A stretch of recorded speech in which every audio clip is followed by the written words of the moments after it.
Hi viewers, welcome to Vishnuvardhan Realistic YouTube channel. Today employment update ఏంటంటే Andhra Pradesh assistant jobs out 2025 కుటుంబ ఆరోగ్య సంరక్షణ శాఖ నుండి జనరల్ డ్యూటీ అటెండర్ అదేవిధంగా బయో స్టాటిస్టిషియన్ జాబ్స్ కోసం నోటిఫికేషన్ విడుదల చేయడం జరిగింది. టోటల్ వేకెన్సీస్ 13, క్వాలిఫికేషన్ 10th ఆపై ఉన్నటువంటి హైయర్ ఎడ్యుకేషన్ కలిగినటువంటి అందరూ కూడా అప్లై చేసుకోవచ్చు. ఏజ్ 18 to 42 ఇయర్స్ మధ్యలో ఉండాలా.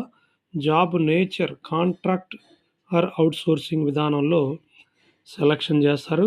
Salary 15,000 to 21,500. అప్లై చేసుకోవటానికి ఫిబ్రవరి 6వ తారీఖు నుండి 20వ తారీఖు వరకు ఉన్నది. ఫిబ్రవరి 20వ తారీఖు 2025 వరకు. వెబ్సైట్ అడ్రస్ వచ్చి www.dchs.in. కాబట్టి ఎలిజిబిలిటీ ఉన్నటువంటి ప్రతి ఒక్కళ్ళు అప్లై చేసుకోవడానికి ప్రయత్నం చేయవచ్చు. Please subscribe my channel, like and share, comment, and thank you for